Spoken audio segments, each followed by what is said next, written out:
साईं बाबा साईं बाबा साईं बाबा साईं साईं बाबा साईं साईं बाबा साईं बाबा साईं बाबा साईं बाबा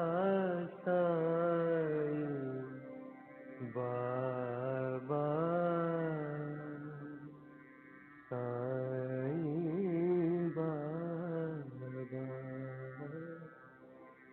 साईं बाबा साईं बाबा साईं बाबा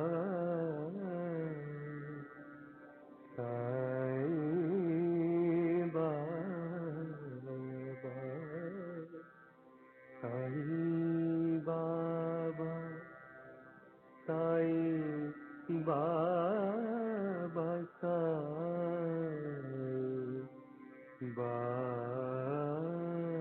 बाबा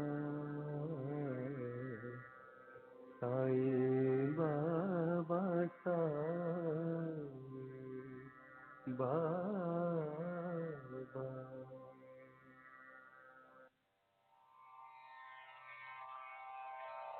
श्री सच्चिदानंद सद्गुरु साईनाथ महाराज की जय। सद्गुरु श्री साईनाथुनि शरद बाबू जी की जय।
श्री सच्चिदानंद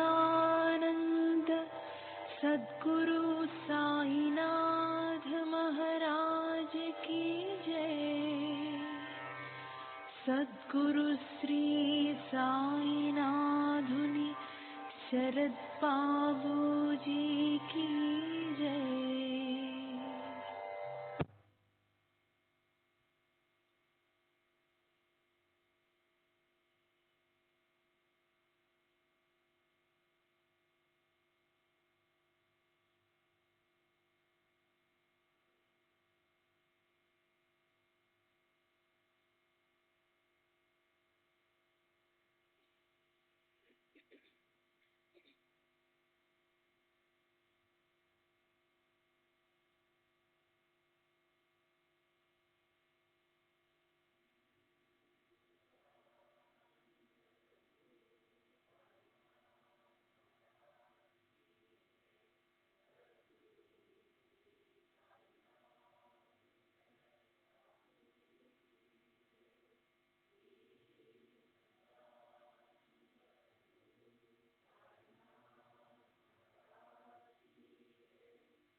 श्री सच्चिदानंद सद्गुरु साईनाथ महाराज की जय। सद्गुरु श्री साईनाथ शरद बाबू जी की जय।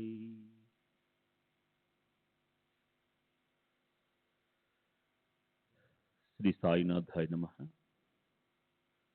శ్రీ సాయిబాబా సత్య చరిత్ర 40వ అధ్యాయం నిన్నటి తరువాయి.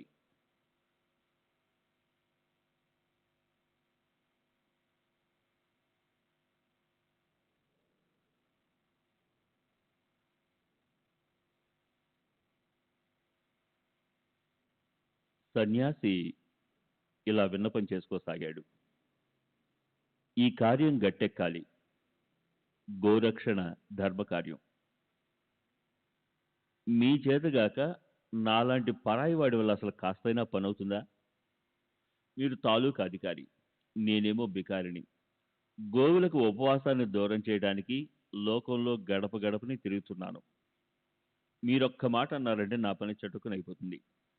మీకు గోమాత ఆశీస్సు లభించి మీ కీర్తి నిశ్చయంగా పెరుగుతుంది. సన్యాసి విన్నపాన్ని విని దేవ్ అతనికి ఏం సమాధానమిచ్చాడో వినండి. గ్రామంలో పెద్ద షావుకారు రావు సాహెబ్ నరోత్తం సేటు హృదయంలో కష్టాలు పడే వారి పట్ల ఎంతో దయ. అతను ఎంతో కష్టపడి ప్రయత్నిస్తాడు. ప్రస్తుతం అతను ఒక పని కోసం విరాళాలు పోగు చేస్తున్నాడు. అందులో మీకోసం విరాళాలు ఇవ్వడం ఎలా కుదురుతుంది? ఈ సమయం మీకు అంత అనుకూలంగా లేదు. మీ పనిని తర్వాత చూద్దాం. 2-3 నెలలు పోయాక మళ్ళీ రండి. అప్పుడు ఏదైనా చేద్దాం. ఈరోజు అంత యోగ్యంగా లేదు. సరే, అప్పుడు ఆ సన్యాసి అక్కడి నుంచి వెళ్ళిపోయాడు. అది జరిగి 1 నెల అయి ఉంటుందేమో. అప్పుడు మళ్ళీ అతనే ఒక గుర్ర బండిలో కూర్చుని దహను తిరిగి వచ్చాడు. దేవి ఇంటి ఎదురుగా పరాంజపే అనే ఒక ప్లేడర్ ఇల్లుండేది. అక్కడ గుర్ర బండి ఆపుకుని దిగుతూ కనిపించాడు ఆ సన్యాసి. దేవు మనసుకు సందేహం కలిగి తన కొడుకుతో ఇలా అన్నాడు. ఇది వరకు వచ్చిన సన్యాసి ఇతనేనా? విరాళాల కోసం ముందుగానే వచ్చేసాడేమిటి? పూర్తిగా నెలన్న కాలేదు. అతను ఎందుకు వచ్చాడు ఇప్పుడు? ఇది వరకు చెప్పిన విషయం మర్చిపోయాడా ఏమిటి? దేవు సందేహానికి మూల కారణం అదే అయింది. సన్యాసి గుర్ర బండిని అక్కడే వదిలేశాడు. కొద్దిసేపు గడిచాక దేవు ఇంటికి వచ్చి అతనేమన్నాడు చూడండి. అప్పుడు సమయం 10 గంటలు. దేవు హడావుడి చూసి అతను ఇలా అన్నాడు. నాకు డబ్బుకు తొందర లేదు. నేను డబ్బుల కోసం రాలేదు. ఈరోజు మాకు భోజనం కావాలి. అందుకు దేవ్ తప్పక రండి, చాలా సంతోషం, ఈ ఇల్లు మీదే అనుకోండి అన్నాడు. ఇంతలోనే సన్యాసి నా వెంట 2 పిల్లలు ఉన్నారు మరి అన్నాడు.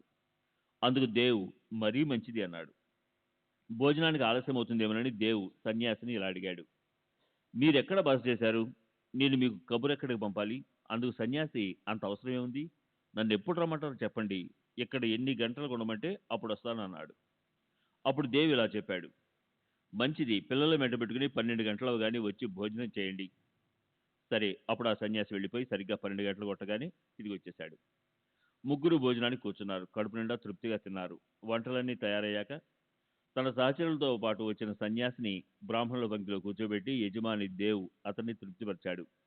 పిల్లలిద్దరిని వెంటబెట్టుకుని సన్యాసి నిజానికి తనంతట తానే వచ్చాడు.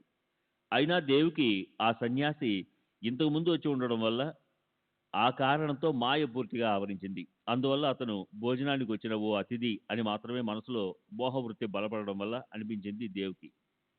ఆ ప్రకారంగా భోజనాలయ్యాయి. భోజనం తర్వాత శుద్ధజలం ఆచమనంతో ఉత్తరాపోషణ చేశారు. సుగంధభరితమైన చల్లనీటిని త్రాగడము అయింది. ముఖశుద్ధి కూడా అయిపోయింది.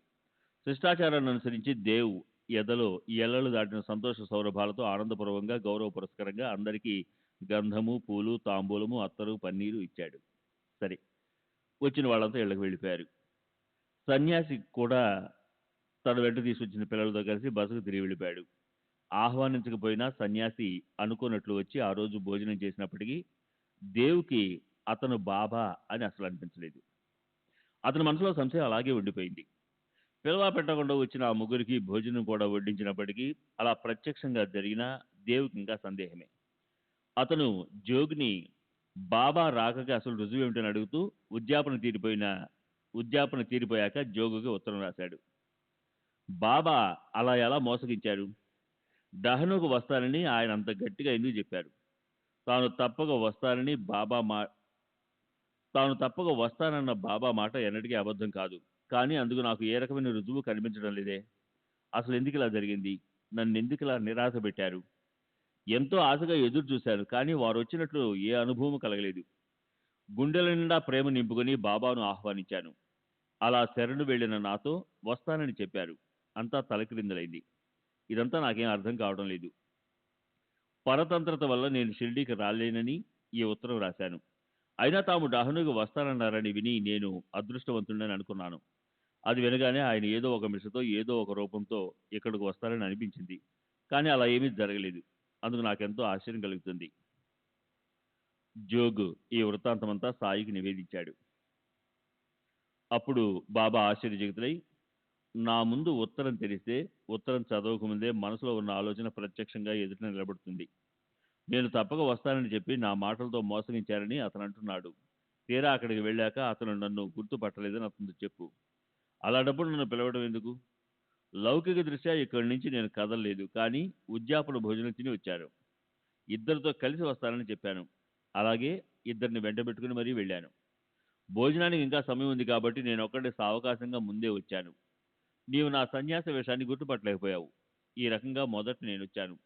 అనుకోకుండా వచ్చి నన్ను చూసి నేను డబ్బు అడగడానికి వచ్చానని నీ మనసుకి భయం కలగలేదు. నీ సంశయాన్ని నేను పోగొట్టలేదు. ఇద్దరిని తీసుకుని కేవలం భోజనం కోసమే వచ్చానని చెప్పి భోజన సమయానికి ఇద్దరితో పాటు వచ్చి తినలేదు. చూడు నేనిచ్చిన మాట కోసం చూడు నేనిచ్చిన మాట కోసం నేను ప్రాణాన్నైనా ఇస్తాను, కానీ నా నోటిలోని మాటలు ఎప్పటికీ అబద్ధం కావని అతనితో చెప్పు అని సాయినాథులు అనగానే జోగుకు పట్టరానంత ఆనందం కలిగింది. బాబా ఇచ్చిన మాట ఎన్నటికీ అబద్ధం కాదన్న విషయం అందరికీ అనుభవమే. తర్వాత జోగు సవిస్తరంగా ఓ లేఖ రాసి ఎంతో ఆనందంతో ఈ విషయాన్ని దేవుకు తెలియజెప్పాడు. దేవు ఆ ఉత్తరం చదవగానే అతని కనుపాపల మాట నుంచి ఉబికిన అశ్రువులు చెక్కిళ్లను తడిపాయి. సాయిబాబా నేను అనవసరంగా దూషించాను, నిజంగా సిగ్గుచేటు అని మనసులో అతనెంతో పశ్చాత్తాపడ్డాడు.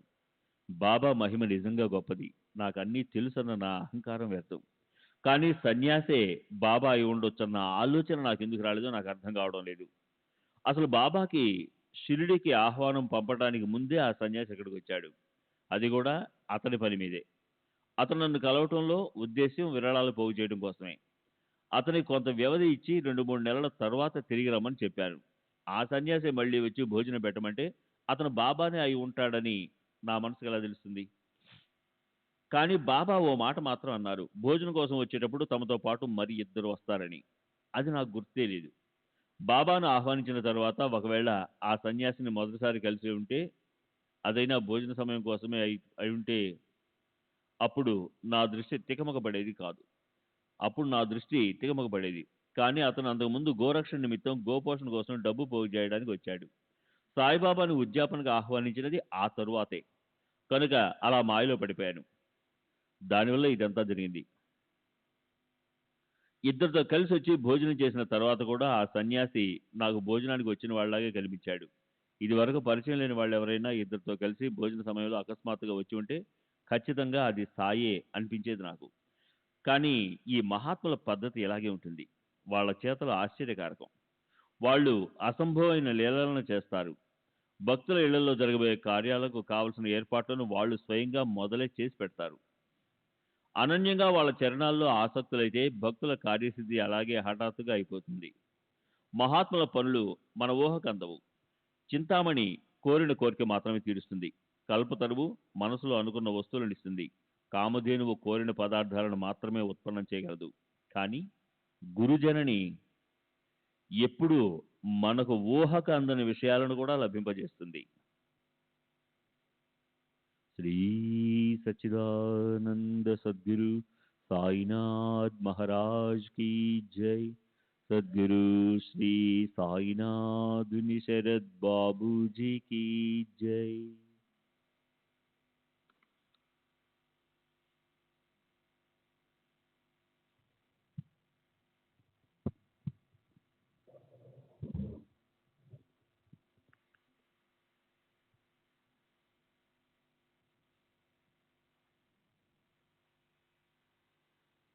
సరే, ఇక్కడ బాబాని ఆహ్వానించారు.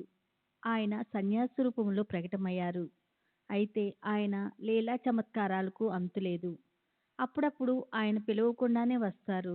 కొన్నిసార్లు ఛాయాచిత్రాల రూపంలో, కొన్నిసార్లు మట్టి బొమ్మ రూపంలో తమంతట తాము ప్రకటమవుతారు.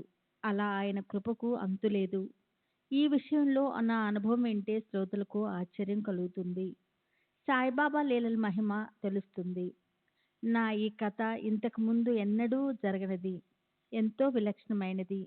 దీన్ని కథ అనుకోకండి, లేదా కల్పానికి గోష్ఠి అనుకోండి. ఎవరేమనుకున్నా శ్రోతలు మాత్రం దీన్ని శ్రద్ధగా వినటానికి తయారు కావాలి. సోమర్తనాన్ని, నిద్రని, అలసటని తీసేసి సావధానులై ఈ కథను వినటం అనే దానాన్ని నాకు ఇవ్వాలి. అప్పుడు నాకు తృప్తి కలుగుతుంది. జీవితాన్ని వివర్ణం చేసే మనసులోని శోకాన్ని, చింతని ఒక్క క్షణం పాటు తీసి ప్రక్కకు పెట్టి స్వస్థ చిత్తంతో ఈ కథను వింటే ప్రయోజనకరంగా ఉంటుంది. మననము నిరంతర చింతన జరిగి ఆ తర్వాత ప్రత్యక్ష అనుభవం ప్రాప్తిస్తుంది. కానీ వీటన్నిటికీ ఆధారం కథను వినటమే. వీటన్నిటి సారము అదే.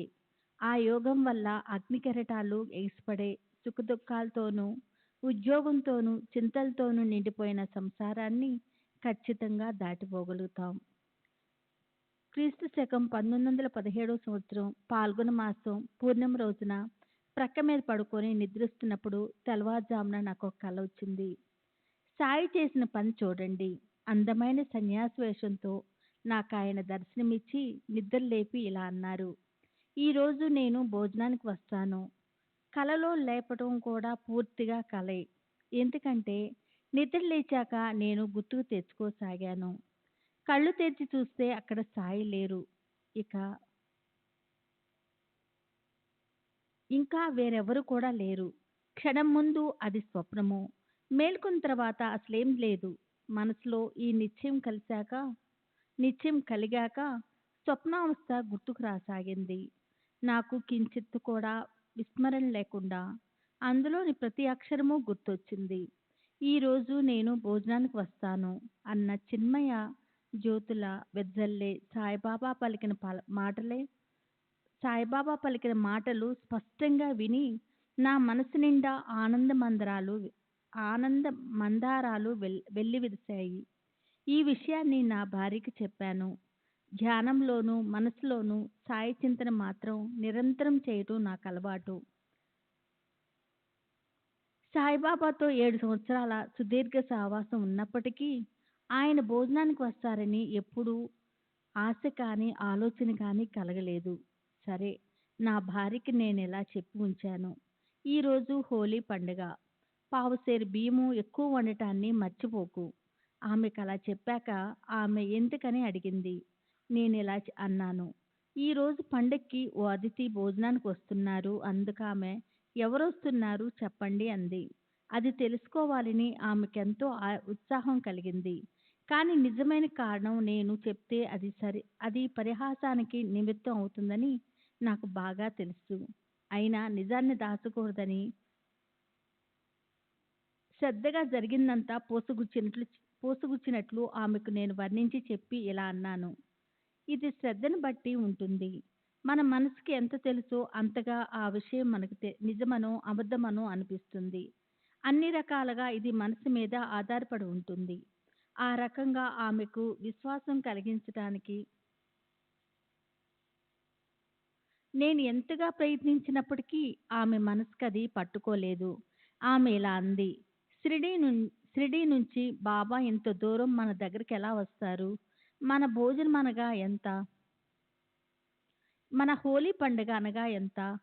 షిరిడీలోని రుచికరమైన పదార్థాలను వదిలి ఇక్కడ నికృష్ట అన్నాన్ని ఆయన తింటారా? ఆమె మాటలు విని నేనన్నాను: పావుసేరు బియ్యం ఎక్కువ వండటంలో కష్టమేముంది? పావుసేరు బియ్యం వండితే నీకేమన్నా నష్టమా?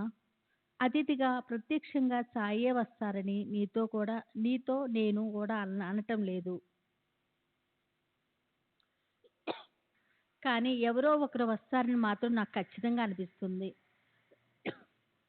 మరి నీ మనసులో ఎలా ఉన్నా అనుకో, నేను మాత్రం వారిని సాయి అని అనుకుంటాను. అంతెందుకు, నేను వారిని మరెవరో కాదు, ప్రత్యక్షంగా సాయి అని అనుకుంటాను.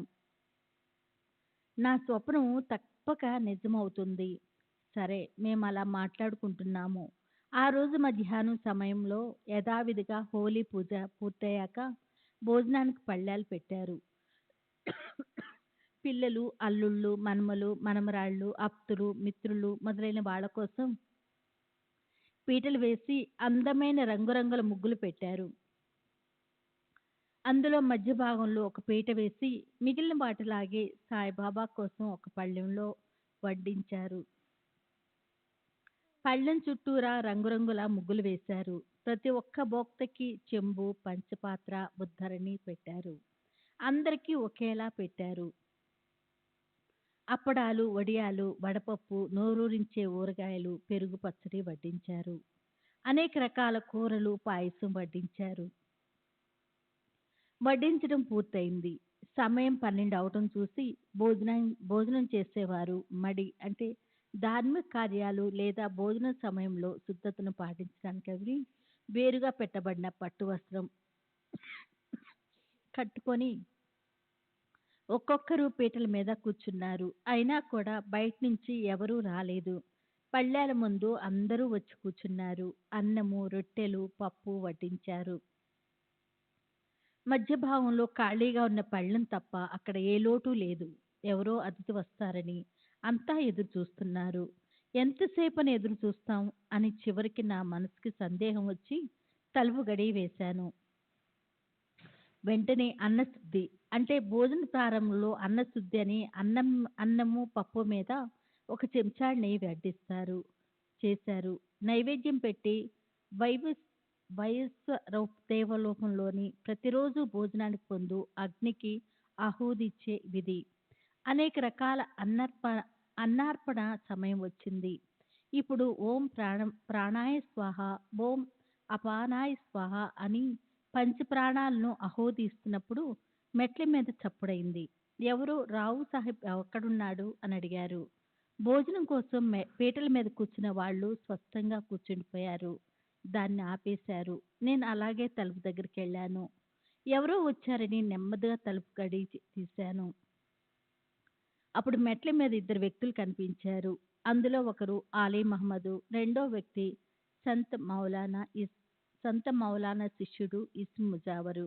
ఇద్దరూ ఎంతో ఆనందంగా ఉన్నారు. పళ్ళెంలో అన్నీ వడ్డించి భోజనం చేయటానికి అందరూ సిద్ధంగా ఉండటం చూసి ఆలీ ఇలా విన్నపం చేశాడు. ఇబ్బంది కలిగించినందుకు క్షమించండి. మా గురించి మీరు భోజనం ముందు నుంచి లేచినట్లున్నారు. భోజనం కూర్చున్న వారంతా తినటం ఆపేసి మీకోసం ఎదురు చూస్తున్నారు. మీరు మీ వస్తువుని తీసుకోండి. తీరిక దొరికినప్పుడు నేను మిమ్మల్ని మళ్ళీ కలుస్తాను. ఈ విషయం గురించి ఆశ్చర్యకరమైన ఒక అద్భుతాన్ని ఉన్నదన్నట్లు మీకు వివరిస్తాను. శ్రీ సచ్చిదానంద సద్గురు సాయినాథ్ మహారాజ్ కీ జై.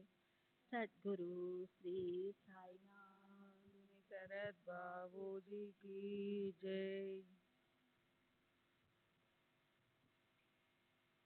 అలా అని చంకలోంచి ఒక పొట్లం తీసి ఎదురుగా ఉన్న టేబుల్ మీద పెట్టి ఆలీ దాన్ని విప్పాడు. దాన్ని చుట్టి ఉన్న వార్తాపత్రికను విప్పగానే వెంటనే సాయి బొమ్మ అందులో కనిపించింది. అతనిలా అన్నాడు, ఈ వస్తువుని మీరు ఉంచండి. నా విన్నపాన్ని మన్నించండి. సాయిమూర్తిని చూడగానే నా శరీరం గగురు పొడిచింది. అందులోని బాబా చరణాలపై నేను తలను పెట్టాను. ప్రేమ ఆనందరేకంతో నా కంఠం పూడుకుపోయింది. నాకెంతో చమత్కారం అనిపించింది. అనురాగ ఇంద్రజాలాన్ని మనసుపై ప్రసరింపజేసే సాయి చేసిన ఈ లీల ఎంత అద్భుతం. అలా ఈ లీలను చూపి ఆయన నన్ను పవిత్రం చేశారు. నా మనసులో గొప్ప జిజ్ఞాస ఉత్పన్నం అయ్యింది. ఆలీ ఈ మూర్తిని ఎక్కడి నుంచి తీసుకొచ్చాడు? ఆలీ ఇలా చెప్పాడు. ఒక దుకాణంలోంచి కొని అతను దీన్ని తీసుకొచ్చాడట. తర్వాత వాళ్ళిద్దరూ ఒక క్షణం కూడా నిలబడకుండా ఇలా అన్నారు, మేము ఇప్పుడు వెళ్ళిపోతాం. మీరు ప్రశాంతంగా భోజనం చేయండి. ఈ విషయానికి కారణం ఇప్పుడు చెప్తే భోజనానికి అంతరాయం కలుగుతుంది. కనుక నేను అదంతా సావకాశంగా తర్వాత చెప్తాను. అతని మాటలు నాకు కూడా యోగ్యంగా అనిపించాయి. బొమ్మ వచ్చిందన్న హర్షంతోనే ఉండిపోయాను. వాళ్ళిద్దరికి కృతజ్ఞతలు చెప్పి నేను ఇలా అన్నాను, మంచిది, మీరిక వెళ్ళిరండి. మేము కూడా ఈ బొమ్మ ఇక్కడకు ఇప్పుడే రావడానికి కారణాన్ని తర్వాత చెప్తాం. సరే. తర్వాత వాళ్ళిద్దరూ వెళ్ళిపోయాక ఇది వరకు సాయి కోసం నిర్దేశించబడిన మధ్య భాగంలో పెట్టబడిన పీట మీద ఆ బొమ్మను పెట్టాను. అందరూ ఎంతో సంతోషించారు. హృదయ వీణ తంత్రుల్ని మీటి సంతోష సంగీతాన్ని వెల్లువరిచే సాయి బాబా లీల తర్కానికి అందనిది. ఆయనే ఈ బొమ్మని నిమిత్తంగా చేసుకొని వచ్చి కలలో తాము ఇచ్చిన మాటను నిజం చేశారు. ఒకవేళ వస్తే ఎవరో అతిథి వచ్చి పంక్తిలో భోజనం చేయడానికి కూర్చుంటారు అన్నదే ఇంట్లో వాళ్ళు అనుకున్న మాట. వాళ్ళు ఈ బొమ్మ రావడం చూసి ఎంతగానో ఆశ్చర్యపోయారు. బొమ్మలోని బాబా చిన్మయ కాంతుల అందమైన రూపాన్ని చూసి అందరికీ ఎంతో ఆనందం కలిగింది. కోరకుండానే ఇదంతా ఎలా జరిగిందని అందరూ ముక్కు మీద వేలేసుకున్నారు. సరే, ఈ ప్రకారంగా బొమ్మను పీటపై పెట్టాక విధిపూర్వకంగా ఆర్ఘ్యపాద్యాది పూజ చేసి భక్తి ప్రేమలతో నైవేద్యం సమర్పించి అప్పుడు అందరూ భోజనం చేయడం ప్రారంభించారు. ఆ రోజు నుంచి ఇప్పటి వరకు ప్రతి హోలీ పండుగ రోజున ఈ మూర్తికి అష్టోపచార పూజలను నియమంగా చేస్తూనే ఉన్నాం. అలాగే పూజా గదిలోని పూజలోని ఇతర దేవతలతో పాటు దీన్ని కూడా ప్రతిరోజు పూజిస్తూ ఉంటాం. అలా అపూర్వ లీలలను సాయిబాబా తమ భక్తులకు అడుగడుగునా చూపిస్తూ ఉంటారు. తర్వాత వీళ్ళిద్దరిని ఈ రోజు కలుద్దాం, రేపు కలుద్దాం అనుకుంటూ 9 సంవత్సరాలు గడిచిపోయాయి. కానీ ఎక్కడా కనిపించలేదు. చివరికి అదృష్టవశాత్తు ఈ సంవత్సరం నేను రోడ్డు మీద అలా నడుస్తూ పోతున్నప్పుడు ఆలీ మహమ్మద్ కలిశాడు. కలవగానే బొమ్మ గురించి అడగాలని నాకు కుతూహలం కలిగింది. ఇలా అన్నాను, ఇన్ని సంవత్సరాలు నువ్వేమీ మాట్లాడలేదేమిటి? ఇది వరకులాగానే ఇప్పుడు కూడా అనుకోకుండా కలిశాం. సహజంగా కాలం కలిసొచ్చింది. ఈ బొమ్మ గురించి పూర్తిగా నాకు చెప్పు. మీరు కూడా శ్రీ సాయి భక్తులు, ఇది నాకు బాగా తెలుసు. కానీ ఆ రోజే సరాసరి మా ఇంటికే రావాలని మీకెందుకు అనిపించింది? దానికి ఆలీ మహమ్మద్ ఇలా అన్నాడు, అప్పటి నుంచి ఇప్పటి వరకు జరిగిందంతా మీకు చెప్తాను వినండి.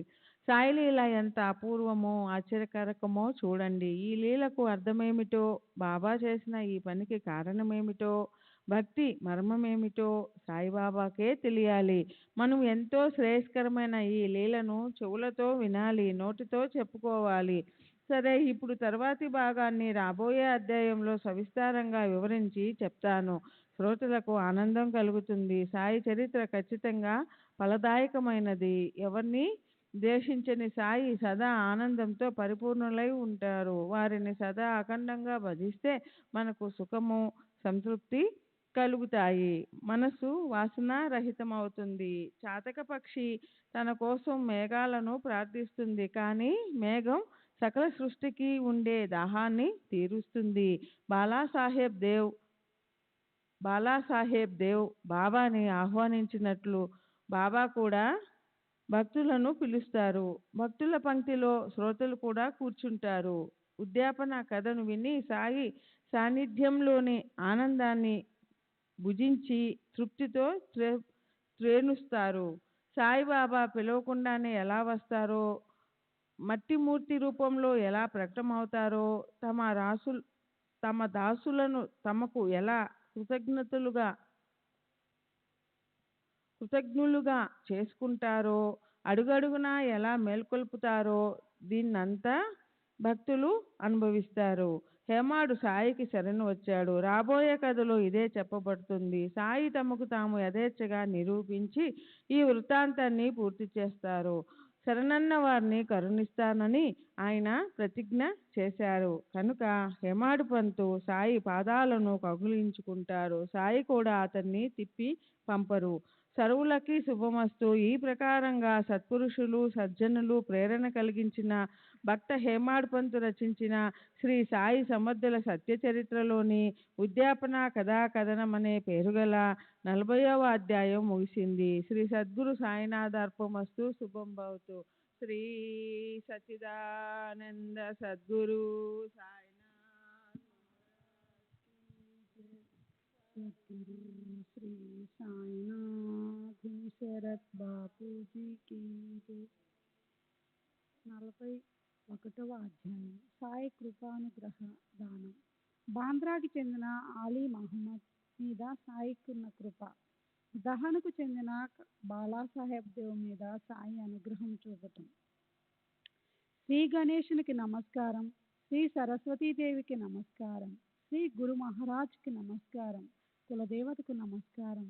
శ్రీ సీతారామచంద్రులకు నమస్కారం. శ్రీ సద్గురు సాయినాథునికి నమస్కారం.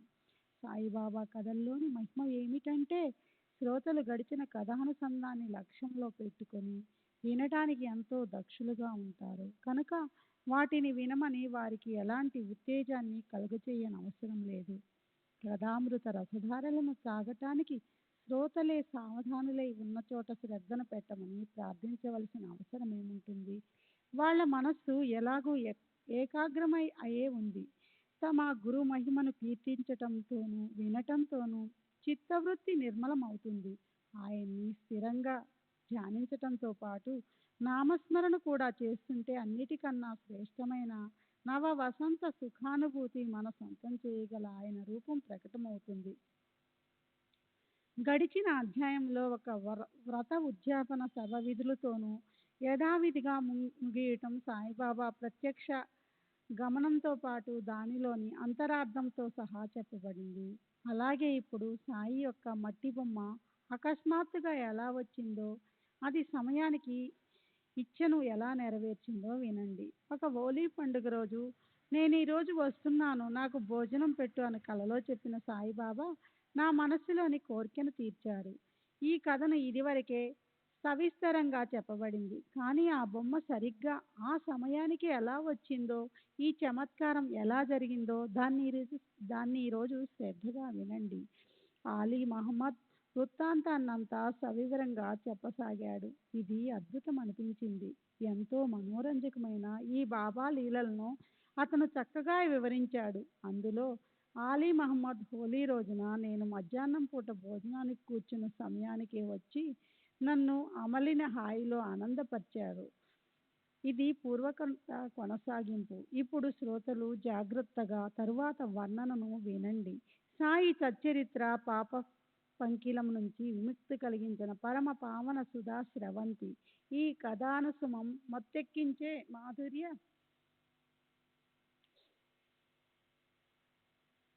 మాధుర్య సౌరభాలతో పొంగి పొరలుతుంది. శ్రోతల ముందే ఏకాగ్ర చిత్తులై ఉన్నారు. భక్త కరుణామయ సాయి చరణ కమలాలలో ఆసక్తుడై ఉన్నాడు. సాయి సచ్చరిత్ర లోతైనది. సాయి మహిమ మూర్తిభవించిన పరోపకారమే. ఆయన సదా సర్వదా తమ దేహాన్ని పరోపకారం కోసం కష్టపెడతారు. ఆయన స్వయంగా శత్రురహిత స్థితిలో ఉంటూ సంపూర్ణంగా సత్కర్మలు చేయడంలో సదా సర్వదా నిమగ్నమై ఉంటారు. మంచి చెడులను ఎలాంటి పరిస్థితుల్లోనూ దేహానికి సంబంధించిన దైహిక కర్మలను వదలరు. మనసును ప్రేమాతిరేకంతో గురు చరణాలలో పెడితే అప్పుడు తమ భక్తుల యోగక్షేమాన్ని ఏమాత్రం ఇసుకు లేకుండా గురువు నడిపిస్తారు. దాన్ని గురుచరణాల్లో ప్రేమతో పెట్టి అత్యుత్తమ అనుభవాన్ని పొంది చూడండి. ఇలాంటి స్థితి కావాలన్నా దొరకదు, కానీ అది గురుభజన చేయటం వల్ల ప్రాప్తిస్తుంది. గొప్ప ప్రయత్నంతో కూడా లభించినది గురు కృపామృత బలంతో నడిచొస్తుంది. అహంకారంతో చెట్టాపట్టాలేసుకొని సూక్ష్మ దృష్టితో ఆయన్ను పరీక్షించాలని వచ్చిన వారు కూడా తమ అభిమానాన్ని వదిలేసి అమృత జల్లులు చిలకరించే ఆయన దర్శన సుఖంతో సంతృష్టులై తిరుగుముఖం పట్టారు.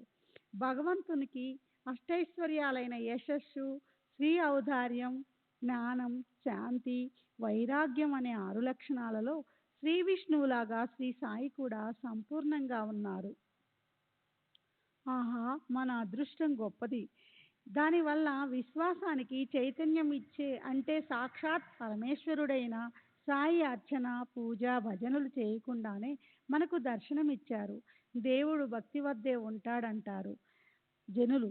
మన వద్ద అసలు భక్తి స్వరూపమే లేదు. కానీ సాయి చాలా గొప్పవారు. దీనుల పట్ల ఆయన వాత్సల్య పసిటి కాంతులు కారుణ్యంతో ఉంటారు. సరే, దీనికి సంబంధించిన కథను ఆలీ మహమ్మదే చెప్తాడు. శ్రోతలు దీన్ని పూర్తిగా వింటే వారి సాయి కమనీయ లీల ఎంత కఠినమో, ఆయన ఎంత అపార శక్తిమంతులో తెలుస్తుంది. ఒకరోజు ముంబాయిలోని ఒక వీధిలో వెళ్తున్నప్పుడు నాకు ముద్దులకి అందమైన చిత్రాలను, బొమ్మలను అమ్మే ఒక వ్యాపారి కనిపించాడు. సత్పురుషులు, మహాత్ములు, ఔలియాల అందమైన చిత్రాలు చూడగానే అవి ఏ మహాత్ములకు చెందినవో చూడాలని నాకు అనిపించింది. అందుకని వాటిని విడివిడిగా చూస్తున్నప్పుడు ఈ సాయి బొమ్మ నాకెంతో నచ్చింది. అక్కడున్న వాటన్నింటికన్నా మిన్నగా అది కాంతి జలపాతాలు వర్షిస్తూ సమ్మోహనకరంగా ఉంది. నా ఆరాధ్య దైవం కూడా అదే. అసలు మనస్సులో సాయి మీదే ఉప్పొంగే ప్రేమ. అందులోనూ ఆయన మూర్తిని కూడా నా ఎదుట స్పష్టంగా చూసి అది కొనాలని నా మనస్సు ఉవ్విళ్ళూరింది. దాని వెల చెల్లించాను. అప్పుడు ఆ బొమ్మను ఇంటికి తెచ్చి దాన్ని గోడకు తగిలించాను. బాబాపై నాకు ఎంత ప్రేమ ఉండటం వల్ల ప్రతిరోజు నేను ఆనందంతో ఆయన్ని దర్శించుకునేవాణ్ణి. మీరు ఈ బొమ్మను తెచ్చివ్వటానికి 3 నెలల ముందు నా ఆరోగ్యం బాగా లేకపోవటం వల్ల నేను నా బావమరిది దగ్గర వాళ్ళ ఇంట్లోనే ఉన్నాను. నా బావమరిది పేరు నూర్ మహమ్మద్ పీర్బాయి. నా కాలు వాపు వల్ల నాకు శస్త్రచికిత్స జరిగింది. ఇలా తీవ్ర అనారోగ్యంతో 3 నెలలు నేను అతని వద్దనే ఉండిపోయాను. శ్రీ సచ్చిదానంద సద్గురు సాయినాథ్ మహారాజ్ కీ జై. సద్గురు శ్రీ సాయినాథ్ శరత్ బాబూజీకి జై. ఈ 3 నెలల్లో మా ఇంట్లో ఎవరూ లేకుండా అయింది. ప్రసిద్ధి చెందిన బాబా అబ్దుల్ రహమాన్, మౌలానా సాబ్, మహమ్మద్ హుసేన్, సాయిబాబా, తాజుద్దీన్ బాబాల చిత్రాలు మాత్రం మా ఇంటిని వదల్లేదు. వీరందరితో పాటు ఇతరుల మనోహరమైన ఛాయాచిత్రాలు మా ఇంట్లో గోడకు ఉండేవి. కానీ వాటిని కూడా కాలచక్రం వదల్లేదు. ఓ పక్కన నా పరిస్థితి ఇలా ఉంటే, మరో ప్రక్క ఆ చిత్రాలకు శని ఎందుకు పట్టింది? వస్తువు ఉత్పన్నం అయిందంటే అది నాశనాన్ని తప్పించుకోలేదని నా మనసు కనిపించింది. సరే, పరిస్థితి అలా ఉండగా అందులో నుంచి సాయిబాబా చిత్రమే ఎలా ఎందుకు తప్పించుకుందో ఇప్పటి వరకు నాకెవరూ చెప్పలేకపోయారు. ఈ విషయంలో సమూల కథను వింటే మీకు విస్మయం కలుగుతుంది. సాయికి సకల చరాచర వస్తువులతో ఉన్న ఏకాత్మత తర్కాని కందని కుశలత మీకు తెలుస్తుంది. ప్రచారాను మంకల ధారియా అనే సంత్ బాబా అబ్దుల్ రహమాన్ గారి ఓ చిన్న చిత్రం మహమ్మద్ హుసేన్ వద్ద ఉంది. ఆయన ఆ చిత్ర ప్రతికృతిని నాకిచ్చి ఎన్నో సంవత్సరాలైంది. నా బావమరిది అబ్దుల్ రహమాన్ బాబా అనసూయ అనుమా బాబా అనుయాయి కనుక ఆ ప్ర ఆ ప్రతికృతిని నేనాయనకిచ్చాను. అది అతని వద్దే అతని టేబుల్ సరుగులో అలా 8 సంవత్సరాలు పడి ఉంది. ఒకసారి సహజంగా అది అకస్మాత్తుగా అతని కంటపడినప్పుడు అతను ముంబాయిలో ఫోటోగ్రాఫర్ దుకాణానికి వెళ్ళి బాబా అబ్దుల్ ఫోటోని నిలువెత్తు అందమైన చిత్రంగా చేయించాడు. దాన్ని అబ్దుల్ బాబాకు సమర్పిస్తే ఆయన సంతోషిస్తారని అతని మనసులో కోరిక చెలరేగింది.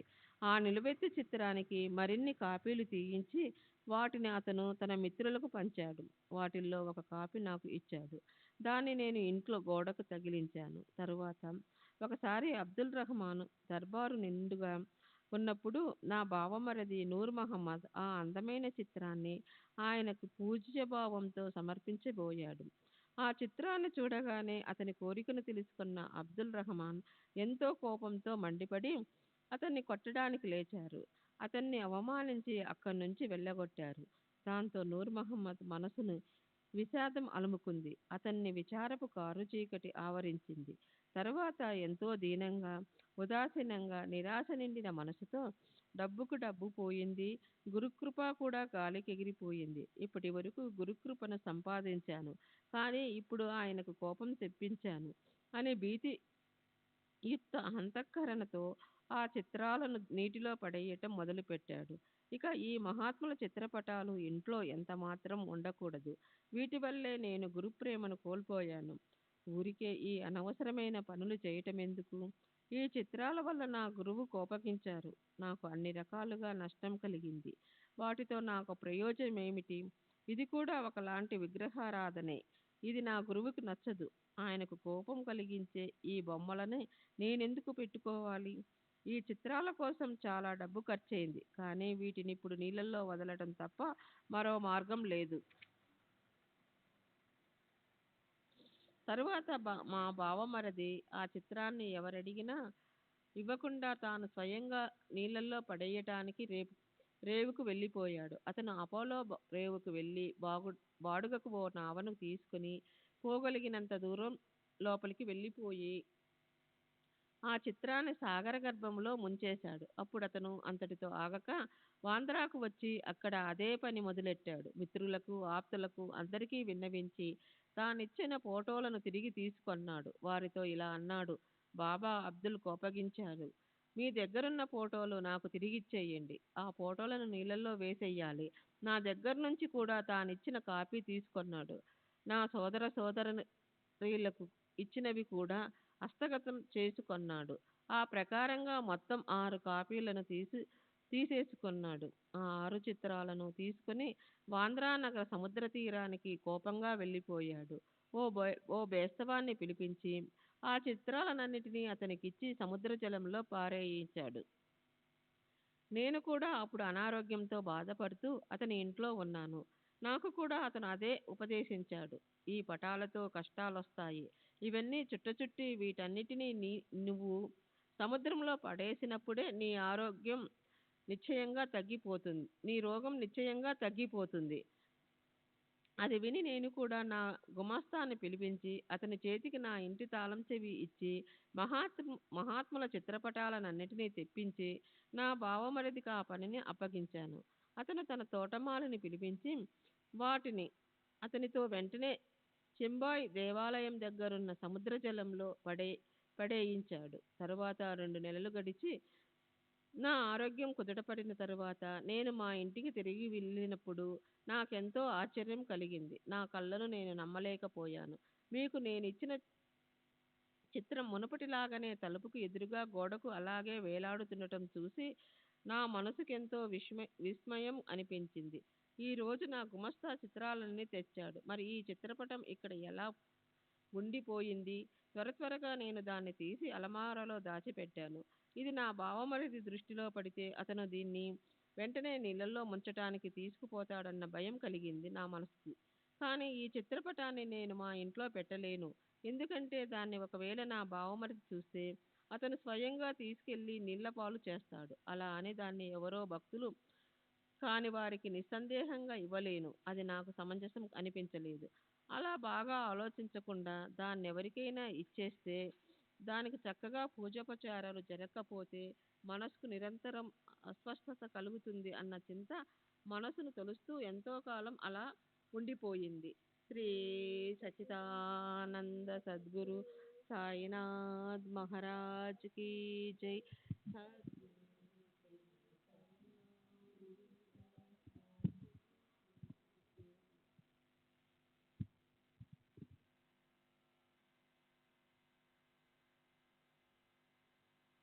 అది శ్రీ సచ్చిదానంద సద్గురు సాయినాథ్ మహారాజ్ కీ జై. సద్గురు శ్రీ సాయినాథ్ శరద్ బాబూజీకి జై. అది నాకు సమర్థము అనిపించలేదు. అలా బాగా ఆలోచించకుండా దాన్ని ఎవరికైనా ఇచ్చేస్తే దానికి చక్కగా పూజోపచారాలు జరగకపోతే మనసుకి నిరంతరము అస్వస్థత కలుగుతుంది అన్న చింతన మనసులో తొలుస్తుంది. ఎంతో కాలం అలా ఉండిపోయింది. దానికి సురక్షితంగా ఉండే యోగ్యమైన ప్రదేశం చూడాలి. తమ ఇంటిలో దాన్ని చక్కగా పెట్టుకునే వారికి దాన్ని అప్పగించాలి అని మనసుకి విచారం పట్టుకున్నప్పుడు సాయిబాబానే మనసుకి చక్కని ఆలోచన స్ఫూర్తిని చేశారు.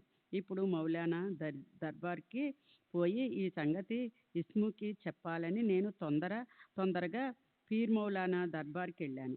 ముజివర్ ఇస్ముకి ఈ వృత్తాంతాన్ని ఏకాంతంలో ఎంతో ఆదరంతో చెప్పాను.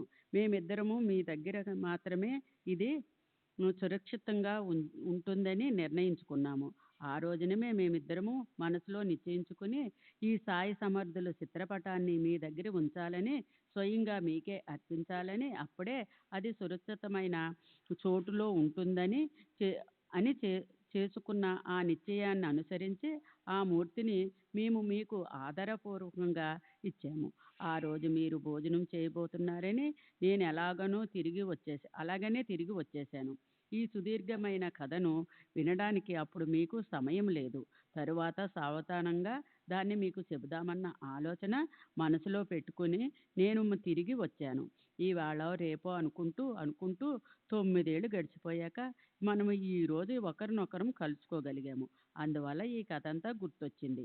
మీరు కూడా ఈ వింత కళను చెప్పారు. ఈ అపూర్వ కథతో దీనికి సంబంధం కలిసింది. నిజంగా బాబా లీల అద్భుతం కదా. సాయి తమ ప్రేమకి భక్తులతో ప్రేమపూర్వకంగా ఎలా వ్యవహరిస్తారన్న దానికి సంబంధించిన మరొక కథను ప్రశాంత చిత్తంతో వినండి.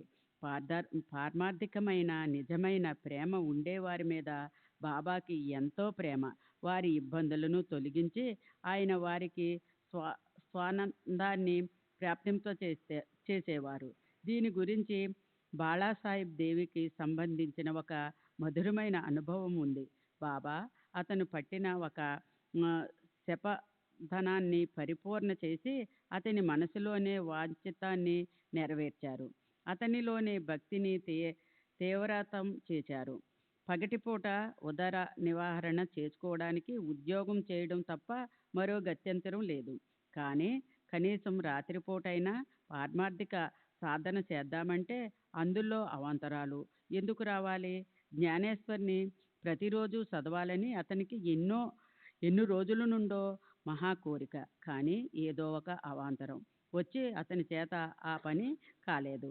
భగవద్గీతను రోజు ఒక అధ్యాయం చొప్పున నియమంగా చదివినట్లు అలా జ్ఞానేశ్వరి నియమం అవాంతరం లేకుండా అవడం జరగలేదు. ఇతర గ్రంథాలు చేతికి దొరికితే అవి చదవడం బాగానే జరిగేది. కానీ జ్ఞానేశ్వరిని నియమంగా చదవాలన్న కోరిక మాత్రం ఎందుకో గానీ తీరలేదు. అప్పుడొకసారి 3 నెలల పాటు సెలవు పెట్టి దేవి షిరిడి వెళ్ళాడు. అక్కడి నుంచి పోండాలో ఉన్న తన ఇంటిలో హాయిగా విశ్రాంతి తీసుకోవడానికి వెళ్ళాడు. అక్కడ కూడా ఇతర పనులు అయ్యాయి. నియమంగా వేరే గ్రంథాలు చదివాడు. కానీ జ్ఞానేశ్వరి కోరిక మాత్రం తీరలేదు. దానికి ఇంకా సమయం వచ్చినట్లు లేదు. జ్ఞానేశ్వరి చేతిలోకి తీసుకోగానే ఏదో ఒక సందేహం మనసులో తలెత్తింది. దానివల్ల పఠనం పైనే జరిగేది. హృదయంలో ప్రేమ దివ్యలు వెలిగేవి కావు. మనసులో తపనతో చేసుకున్న నిశ్చయం సిద్ధించేది కాదు. ప్రతిరోజు నియమంగా 5 ఓవీలు చదవడం కూడా పడేది కాదు. కనీసం 5 ఓవీలు ప్రతిరోజు చదవాలని మనసులో గట్టిగా నిశ్చయం చేసుకున్నాడు. కానీ అది కూడా అతను ఉల్లాసంతో నియమంగా చేయలేకపోయాడు. అందుకని సాయి ప్రేమతో చదువు అని చెప్తే ఏమి గందరగోళము లేకుండా ఆ పని మొదలు పెట్టాలని నిశ్చయించుకున్నాడు. సాయి శరణాలో అచంచలం.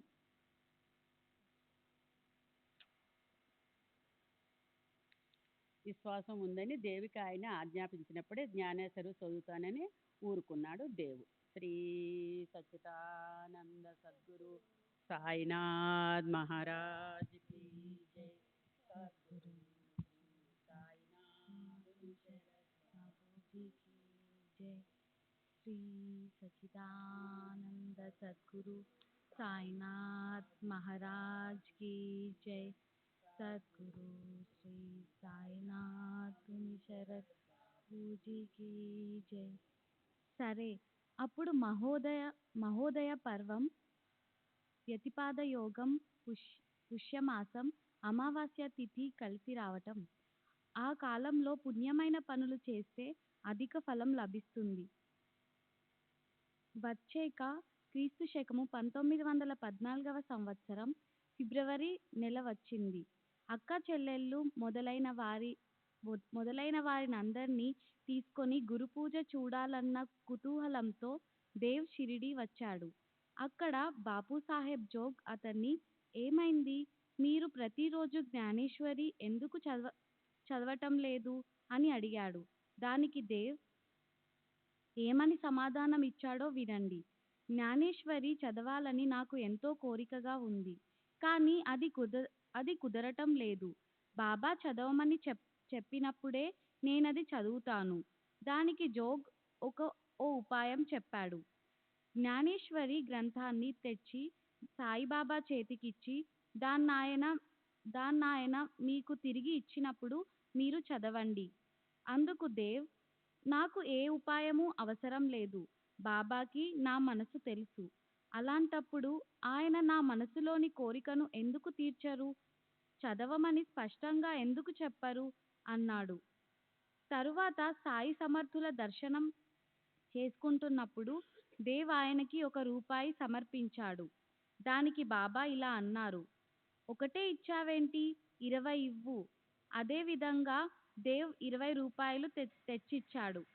తరువాత ఆ రాత్రి దేవ్ని బాలక్రామ్ మాన్కర్ కలిసినప్పుడు దేవ్ అత్- అతను సాయి కృపని ఎలా పొందాడు మొదలైన పాత విషయాలు అడిగాడు. అందుకు బాలక్రామ్, రేపు హారతైపోయాక అదంతా నేను నీకు చెప్తాను అని మాటిచ్చాడు. దేవ్ సరే అన్నాడు. మన్నాడు దేవ్ దర్శనానికి మసీదుకు వెళ్ళినప్పుడు బాబా అతన్ని 20 రూపాయలు అడిగారు. దేవ్ ఆయనకి వాటిని మనస్ఫూర్తిగా సమర్పించాడు. అక్కడ భక్తుల రద్దీని చూసి దేవ్ ఓ పక్కగా కూర్చుండిపోయాడు. అప్పుడు బాబా, వాడి రద్దీలో ఎక్కడికి పోయి కూర్చున్నాడ్రా అని అడిగాడు. అప్పుడు దేవ్, బాబా నేనిక్కడే ఉన్నాను కదా అని సమాధానం ఇచ్చాడు.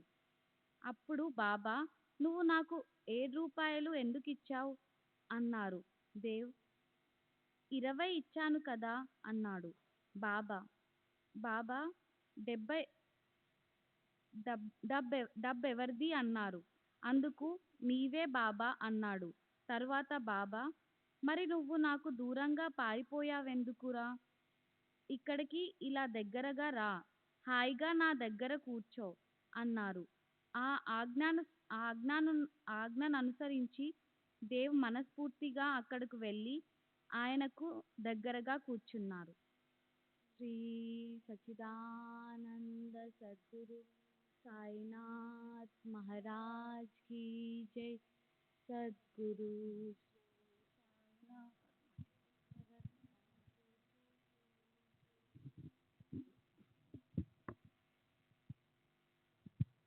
తర్వాత నిత్య నియమానుసారం హారతి జరిగింది. భక్తులు తమ ఇళ్లకు తిరిగి వెళ్ళిపోయారు. బాలక్రామ్ని కలిశాక దేవ్ అతన్ని తన పాత ప్రశ్నను అడగటం మళ్ళీ మొదలుపెట్టాడు. అతని జీవితంలో జరిగిన పాత సంఘటనలను గురించి అడిగాడు. మాన్కర్ అతనికి మొదటి నుంచి చెప్పుకొచ్చాడు. అప్పుడు దేవ్ అతనితో, బాబా నిన్ను సాధన వైపు ఎలా లాక్కొచ్చారు, బ్రహ్మచింతన ఎలా చేయాలో అర్థమయ్యేలా చెప్పారా? నా కుతూహలాన్ని తీర్చవా అన్నాడు. దేవ్ విన్నపాన్ని విని అతని జిజ్ఞాసను తీర్చడానికి బాలక్రామ్ సమాధానం ఇవ్వటం మొదలుపెట్టగానే దేవ్ కోసం బాబా కబురు పెట్టారు. సాయిబాబా ఎంత చిలిపివారో చూడండి. ఆయన దేవుని పిలవమని చంద్రుని పంపించారు. దేవ్ కూడా ఒక్క క్షణమైనా ఆలస్యం చేయకుండా శ్రీ సాయిని కలిసేందుకు వచ్చాడు. అప్పుడు సాయంత్రం 4 గంటలైంది. మసీదు చుట్టూ ఉన్న ప్రాంగణం గోడ మీద 2 చేతులు పెట్టుకుని నిలబడి ఉన్న శ్రీ సాయి దేవుకి ముందు కనిపించారు. ఆయన దగ్గరకు వెళ్ళి దేవ్ నమస్కరించాడు. బాబా అతన్ని, అక్కడ ఎవరితోనో ఏదో మాట్లాడుతున్నావు ఏమిటి అని అడిగారు. దేవ్ సమాధానం ఇచ్చాడు. కాకాసాహెబ్ దీక్షిత్ మేడ మీద బాలకరామ్తో నీ కీర్తినే వింటున్నాను అన్నాడు. అప్పుడు బాబా దేవుని 25 రూపాయలు తెమ్మని ఆజ్ఞాపించారు. దేవ్ వెంటనే వాటిని తెచ్చిచ్చాడు. ఎంత తెచ్చావు అని బాబా అడిగారు. దేవ్ 25 తెచ్చాను అన్నాడు. ఇట్రా, ఇక్కడ కూర్చో అన్నారు బాబా. అప్పుడు బాబాతో పాటు దేవ్ మసీదులోకి వెళ్ళాడు. బాబా స్తంభం దగ్గర కూర్చున్నారు. మసీదులో అప్పుడు వేరే ఎవరూ లేరు. బాబా, నాకు తెలియకుండా నువ్వు నా చింకి గుడ్డలు, చినిగిన పాత బట్టల, పొడుగ్గా వెడల్పు తక్కువగా ఉన్న ముక్కలు దొంగతనం చేశావు.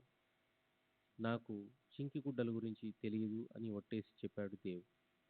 దానికి బాబా, ఇక్కడెక్కడో ఉంటాయి వెతుకు అన్నారు. ఇక్కడ చింకి గుడ్డలు ఎక్కడున్నాయి అన్నాడు దేవ్. అలాగే బాబా లేచి ఇలా అన్నారు, వెతుకు. దొంగ బుద్ధి చాలా చెడ్డది. ఎవరో కుర్రాళ్ళు తీసుకెళ్ళి ఉంటారు. చూడు చూడు, అవి ఇక్కడే ఉండాలి అని. అది విని దేవ్ ఇంకా వెతికాడు. అయినా అతనికి అవి కనిపించలేదు. అప్పుడు మొహం చిట్లించి అటూ ఇటూ చూసి దేవ్ వైపు కోపంగా చూస్తూ సాయి అతనిపై మండిపడి ఇలా అన్నారు, నువ్వే దొంగవి. నువ్వు తప్ప ఇప్పుడు ఇక్కడికి చింకి బట్టలు కుట్టేయడానికి ఎవరొస్తారు? నువ్వే దొంగవనుకుంటున్నా. ఇక్కడకు నువ్వు దొంగతనానికి వచ్చావా? నల్ల జుట్టు నెరిసిపోయినా కానీ నీ బుద్ధి కొంచెం కూడా మారలేదు. నిన్ను నేను గొడ్డలితో నరుకుతా. నిన్ను నరికి చంపేస్తాను. నా చేతి నుంచి ఎలా తప్పించుకుంటావో చూస్తాను. నువ్వెక్కడికి పోతే అక్కడికొచ్చి నేను చంపేస్తాను.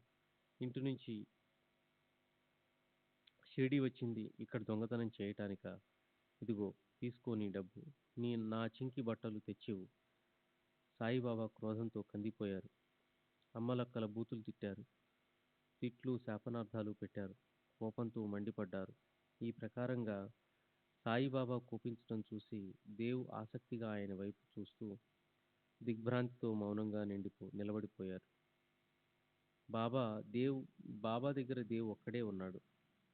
అతనికిలా అనిపించింది. ఇప్పుడు నా మీద మరణమే విరుచుకుపడుతోంది. బహుశా ఇది సాయిబాబా విశ్వరూప దర్శనమేమో. ఈ ఆలోచన రాగానే అతని మనసుకు హాయిగా, ఆనందంగా అనిపించింది. బాబా ఇప్పుడు చేతిలోకి సట్కా తీసుకుని కోపంతో నన్ను కొడతారా? ఒంటరిగా నేను ఈయన చేతికి చిక్కాను. సరే, ఆయన ఇష్టం వచ్చినట్లు చేసుకొని. కానీ దేవుకి చింకి బట్టల్లోని రహస్యమేమిటో అర్థం కాలేదు.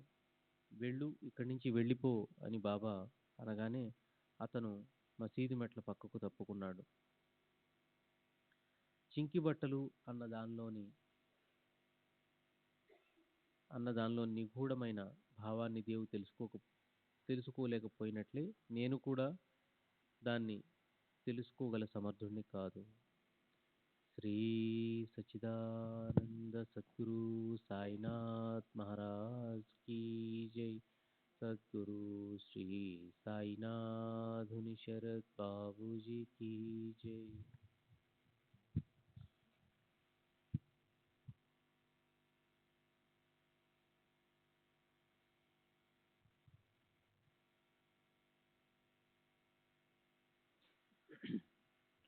సాయి కృప కలిగితే నేను దాన్ని శ్రోతలకు నివేదిస్తాను.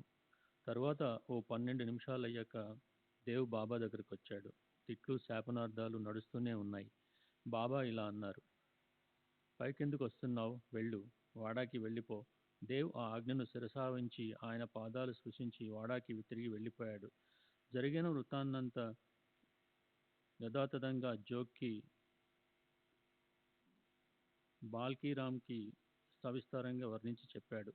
తర్వాత సుమారు ఒక అరగంటకి తిట్లు, శాపనార్థాలు స్థాయి పెరిగిపోయింది. తర్వాత 4-5 గంటలకి బాబానే భక్తుల్ని పిలవసాగారు. దేవ్ కూడా అప్పుడక్కడికి వచ్చాడు. ఇతరులందరితో పాటు వెళ్ళి కూర్చున్నాడు. సాయిబాబా ముసలాడి మనసు నొచ్చుకున్నట్లుంది.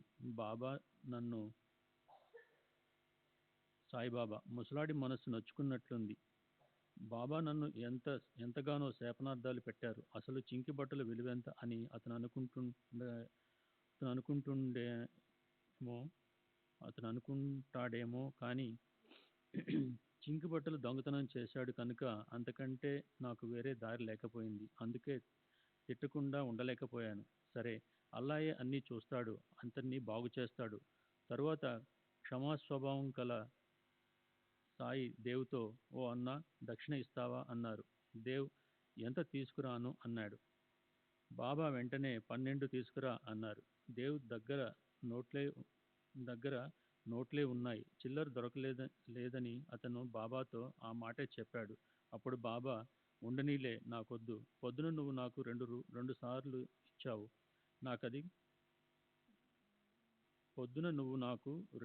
ఇచ్చావు, నాకది గుర్తులేదు అన్నారు.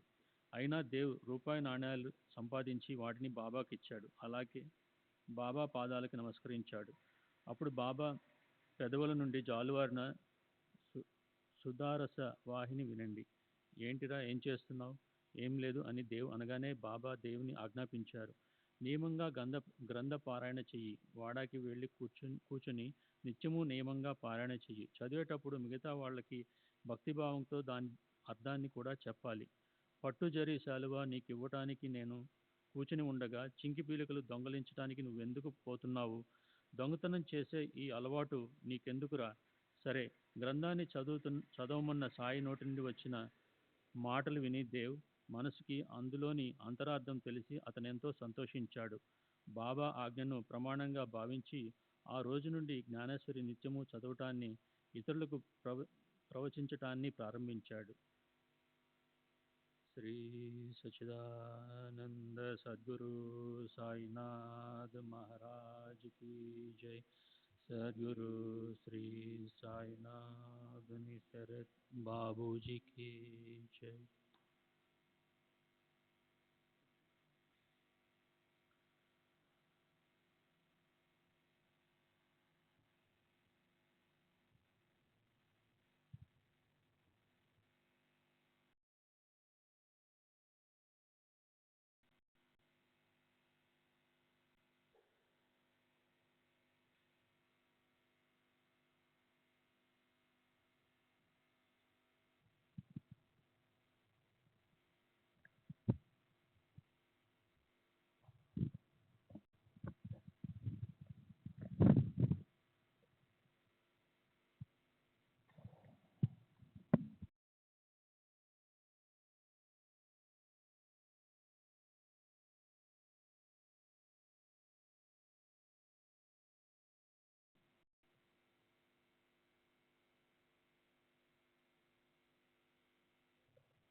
श्री सच्चिदानंद सद्गुरु साईनाथ महाराज की जय। सद्गुरु श्री साईनाथ शरद बाबू जी की जय। साई रहम नजर करना, बच्चों का पालन करना। साई रहम नजर करना, बच्चों का पालन करना। जाना तुमने जगत पसारा, सब ही झूठ जमाना।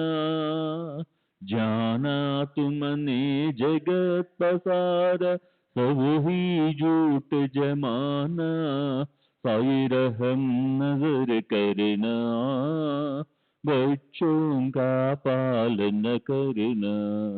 साई रहम नजर करना, बच्चों का पालन करना। मैं अंधा हूँ बंदा आपका, मुझसे पग दिखलाना। मैं अंधा हूँ बंदा आपका, मुझसे पग दिखलाना। साई रहम नजर करना, बच्चों का पालन करना। साई रहम नजर करना, बच्चों का पालन करना। दासगण कहे अब क्या बोलूं, थक गई मेरी रसना। दासगण कहे अब क्या बोलूं, थक गई मेरी रसना। साई रहम नजर करना, बच्चों का पालन करना। साई रहम नजर करना, बच्चों का पालन करना। रहमो नजर करो अब मोरे साई तुम बिना नहीं मुझे माँ बाप बाई रहमो नजर करो मैं अंधा हूँ बंदा तुम्हारा मैं अंधा हूँ बंदा तुम्हारा मैं ना जानू मैं ना जानू मैं ना जानू अल्लाह इलाही रहमो नजर करो रहमो नजर करो अब मोरे साई तुम बिना नहीं मुझे माँ बाप बाई रहमो नजर करो काली जमाना मैंने गमाया काली जमाना मैंने गमाया साथी आके रखा साथी आके रखा साथी आके रखा तुम बिना कोई रहमो नजर करो रहमो नजर करो अब मोरे साई तुम बिना नहीं मुझे माँ बाप बाई रहमो नजर करो अपने मस्जिद का झाड़ू गणो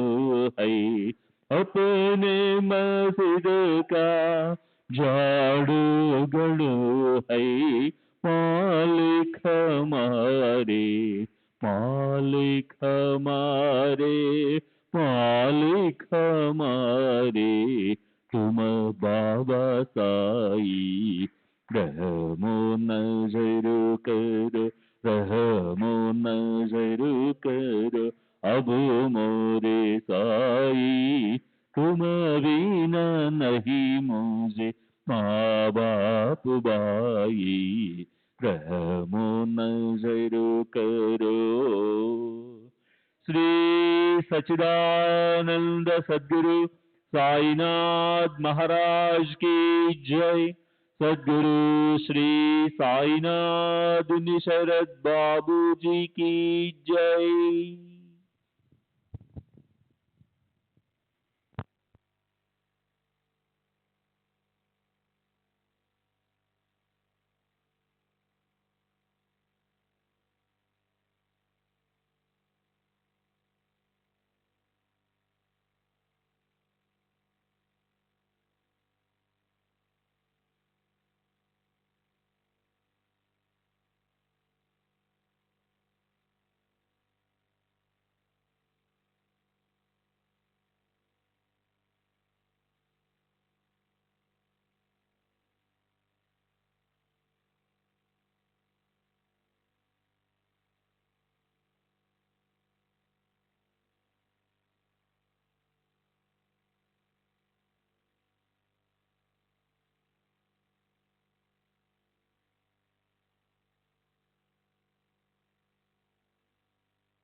श्री सच्चिदानंद